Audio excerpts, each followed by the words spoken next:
Woo-hoo-hoo-hoo! Welcome to Old Faithful. I'm your host, Matt Trask. Thank you to Perfect Wave Productions down here on East St. Patrick Street. Live sound system sales and support and service. Please come down and buy your live sound equipment. Please like, share, and subscribe to my YouTube channel, Matthew Trask, and thank you very much. Please remember my friends at Black Hills Blend Espresso, 4 convenient locations here in Rapid City. With apologies to my 100 or so previous guests, I'm a tiny bit more excited about today's episode because we have a steel guitar. I have had one, for sure, other steel guitarist on the show, but he didn't bring his steel guitar. But Patrick Fleming brought his steel guitar. I did indeed. Awesome. So, you're Patrick Fleming. We just discussed that, I guess. Tell us about you. So I moved here from California in '93. Okay. So I've been here off and on for quite a while at this point. You didn't tell any of your friends, did you? That I was from California? No, to come here? I try to keep that hush hush. We need you to okay. Yeah, No, so that's, I probably shouldn't have said that publicly. No, it's all good. Welcome. We're glad you're here. Right. If you play steel. Okay. Yeah, only steel players. Right, from California. If you play steel and you're from California, you're welcome here. Yeah. Right. All right. So I've been here for quite a while. Okay. Came here to go to School of Mines. Okay. Met a girl, kind of put the kibosh on ever leaving. Yeah. I see. Did you, not that it's terribly important to this conversation, but did you get a degree from School of Mines? I did. Oh, nice. Yeah. And the girl probably was from here. She was from here. Didn't want to move to California. Well, who would? You make a good point. Right. Yeah. Geographically, it's phenomenal. There's just, way too many people. Right. Have you enjoyed it here? Oh, absolutely. I mean, I knew within a couple of months of coming here to go to college that I would never go back. Okay, right? I see. That was pretty clear. Sure. Do you still have family in California then? I do. Yeah. So you go back once in a while? Yeah. And go see the family and stuff. Exactly. So had your musicianship began before you arrived here? Absolutely. It had? Yes. So tell us about how you started into music. Okay. What caused you to? All right. So I grew up, my parents, I say my parents were Okies, but really only one of them was officially an Okie, because so my dad moved to California from Oklahoma when he was a kid. All right. And to find work because there was no work in Oklahoma. My mom moved to California from Texas, but later, late enough to where it was probably no longer officially being an Okie. Okay. So I grew up listening to country music. Oh, nice. And just like every teenager who grows up listening to country music because your parents love it, when I was a teenager, I'm like, I hate country music because that's what my parents like. And of course, I'm mad at them because I'm a teenager, right? Right. So I played punk rock. Gotcha. And so we heard this story over and over again on the show. I would guess that's true, right? I'm guessing, the South Dakota guess, that you grew up near Bakersfield, California? Oakland, which is just north of Bakersfield. Because somehow all the Okies moved to that section of California. They did, or at least a lot of them did. My grandfather moved to a place called Richmond. Okay. Which was, it's probably a couple hours north of Bakersfield, but it was the same deal. There was work there, right? Okay, so sure. So this was like the migration. This would have been like in the 50s? This was probably, a lot of times I think when people talk Okies, they're talking 30s, right? Right. Dust Bowl. But my grandfather, I think, moved there in the 40s. Okay. Right after World War II, Okay. which was still, they were still looked down upon, right? So they were still part of the Okie era. Sure. But yeah, and I think that it was when he got out of the service, there was no work in Oklahoma, and so he went, I think, work in the shipyards. Okay, all right. Which is why Richmond had work. I see. So, by the way, and poor Jay's going to be going, oh man, he's going to talk forever. But if you were from there and moved to there, if you have any Buck Owens stories, any Merle Haggard stories, or any Roy Buchanan stories, I would love to hear them.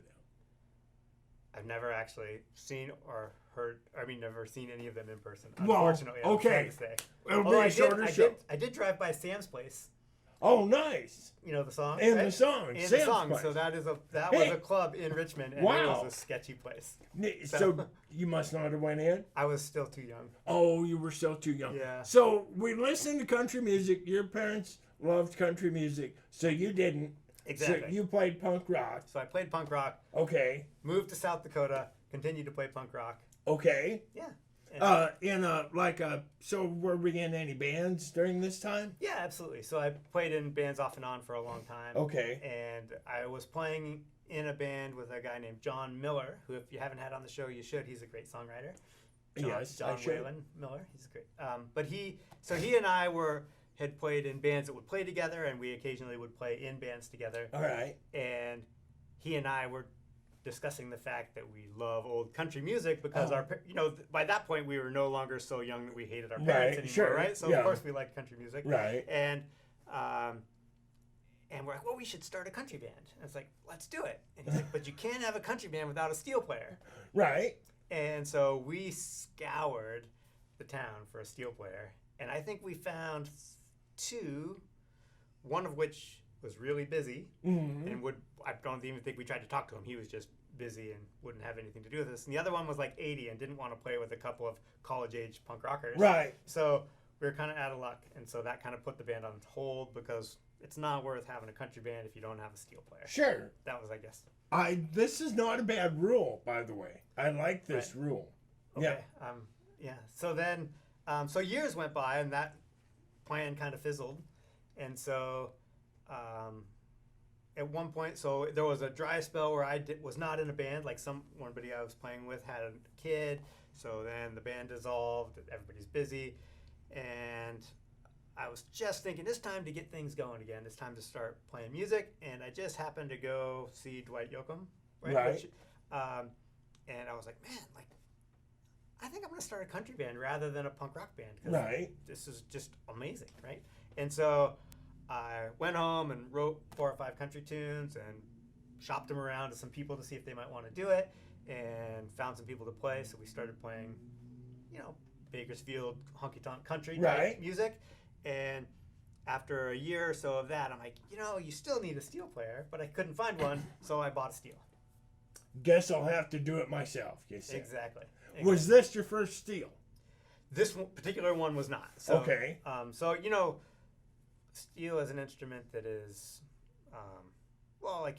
it's not like you can play 30 of them before you decide what you want to buy, especially around here. Yes. Right. So I had tried to buy a couple on Craigslist that would come up and then sell before I could buy them, and they're pretty expensive. They are. And so one night I actually tried to buy one on Craigslist, and it got sold before I could get it. And then that night we had played a show with the Wilt Brothers. Oh. And so I was talking to Joe Wilt, and I said, hey, I just tried to buy a steel tonight, but it sold out from under me. And I was like, I guess I waited too long. It's hard to spend that much money on an instrument you don't know how to play. Right, yeah. Right? And he's like, oh, you play guitar, it'll be fine. He's like, and he kind of encouraged me to go ahead and get one. He said, they are too much money for what they are. Right. But, if you know how to play guitar, you'll get it. Sure. And so then I went home and I started scouring the internet and started looking. And of course, the first one that I bought, it served its purpose. I mean, it was an old Fender, but not the cable pull Fender, which everybody loves. It was one of the Fenders made by Showbud, which is it was a decent learning guitar, and I played that for about a year before I. Okay, was it a 10-string? It was. It was a 10-string, and he said cable pull. Some of you are going to be lost, so as quickly as I can, and maybe I should let you explain this. But these have pedals, which you can see, and they also have knee levers, which you can't, which change the pitch of various strings. How many pedals and/or knee levers did that one have? It had 3 pedals, which were the standard A, B, and C pedals, and then it had 1 lever. Just one lever. Just one lever, and then I added another one. You added a lever. I did, because you gotta. The lever that it had was not, in my opinion, not the one that is the most crucial. Okay. So, the E's, raise, and lowers, I think, are the most crucial levers, because they allow you to do 7th chords and minor chords in some versions of major chords in Sure. a nice way. And so with it missing those, when I was, scouring songs and trying to learn things by just putting a song on loop on this part and trying to learn it, I would realize that I would be missing the lever to do it. And so eventually I'm just like, okay, I've got to have that. So how did that go? Did you find yourself at one point saying to yourself, this was a terrible idea, or did you have it done? I don't think I ever thought it was a terrible idea, but the truth is it was very daunting at first. I don't know if you just strum the thing, it doesn't sound very good, right? Right. I think it sounds gorgeous, but whatever. Right. I mean, but there's for example a D and a D sharp. Right. Yeah. So they don't go together that well just to strum it, and so there are pockets of strings you're supposed to hit, and you don't have the coordination to avoid the wrong strings at first. So I found that I would tape my strings I didn't want to play down to the fretboard so they wouldn't make any noise. Oh, wow. So that way when I would hit the wrong strings, it wouldn't make any noise, and I could make something that sounded good without knowing what I was doing. Sure. And then, a few days of that, or maybe even just a day of that, I'm just like, well, that makes it sound better, but I'm not learning what I need to learn. Right. So then you got to start trying to learn how to do it. Sure. Now, and we don't have time probably to talk about your first guitar and your first amp, but what was the first amp you used for steel guitar? A twin reverb. A twin reverb. Yes. Excellent choice. I had one for playing guitar. So okay, all right. Convenience. Very heavy. Very heavy. They do sound good, though. They sound great, but they'll ruin your back. Well, they certainly will. What year of a twin reverb was it? 1970. Wow, nice. So, tell us about this one. We might as well get right down to the good stuff here. All right, so this is a Showbud LDG. Okay. Which is the Lloyd Green model. Lloyd Green. Lloyd Green, one of the greatest steel players ever. Well, he is the one who, I don't know if you can see this, but this one has only one neck, but in the space where the second neck would normally go, it just has a pad.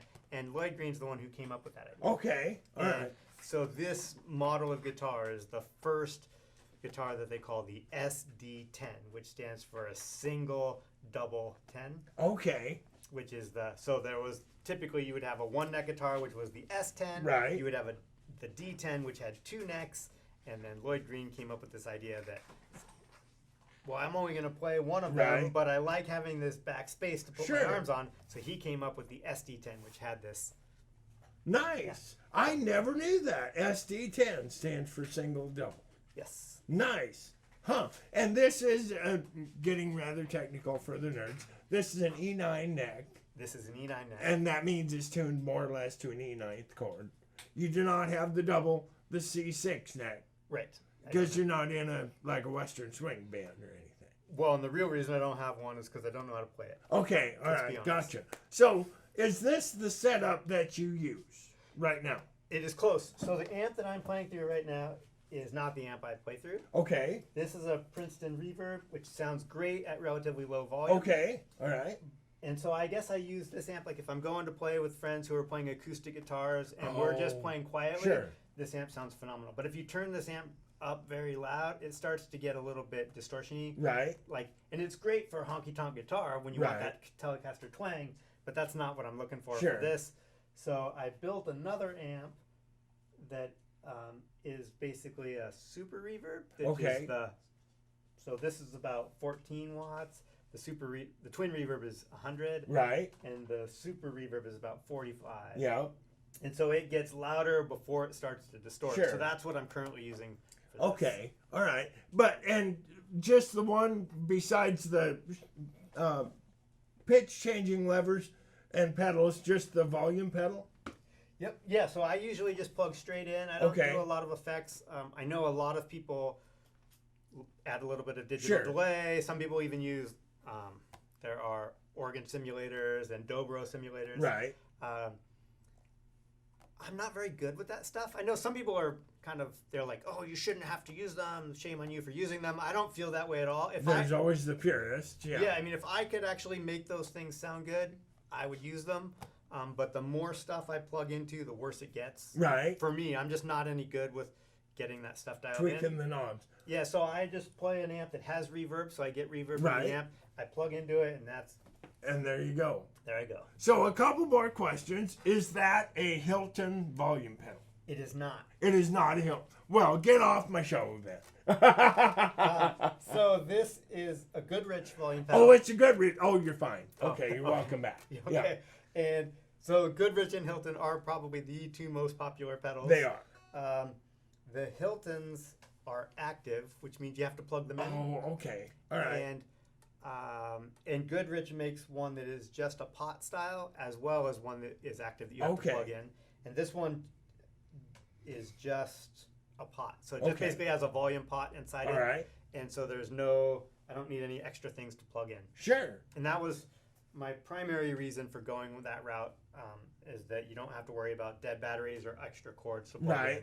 Yeah. That type of stuff. And more headache. And because I'm going for a sound that, not that I'm quite getting there yet, but I'm going for a sound that is definitely 1960s-ish, Lloyd Green, Ralph Mooney style. Right. I don't think active pedals existed back then, so they probably didn't. Yeah. So why not just use what they used if I'm going for that sound? Sure.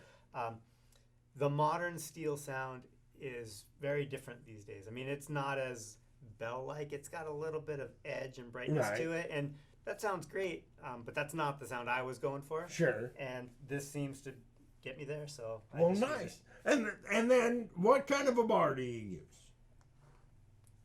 BJS. Okay. Okay. Which I think is a pretty nice bar. Yeah.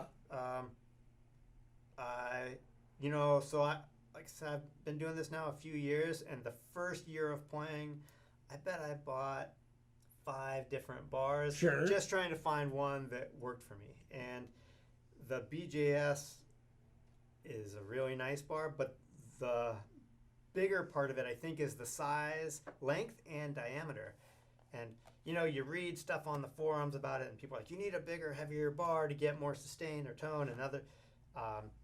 And maybe it does that, but I found that when I tried a bar that was too big and heavy, my hand would go numb, and then I would try one that was smaller, and then it was too short, and I was like, oh, I like it, but then it didn't fit right. Right. And so then I came across, I went back, I found one that finally just fits right. So it's comfortable to play, my hand doesn't go numb. Sure. Then I figured that's well, all the tone in the world doesn't matter if you can't find the note you're looking for. Right. So this one seems to work, and I don't know. Yeah, I don't know that it's as big of a deal as people say. If it fits and works for you, that's probably the if it works for you. And then you have finger picks and a thumb pick on, but I also see a flat pick here. Oh, that was just in case I needed to play guitar. Oh, okay, right. Just in case you... Tell us about the band. You said you wrote some country songs a long time ago. Have you guys recorded some songs then? And can we listen to them some?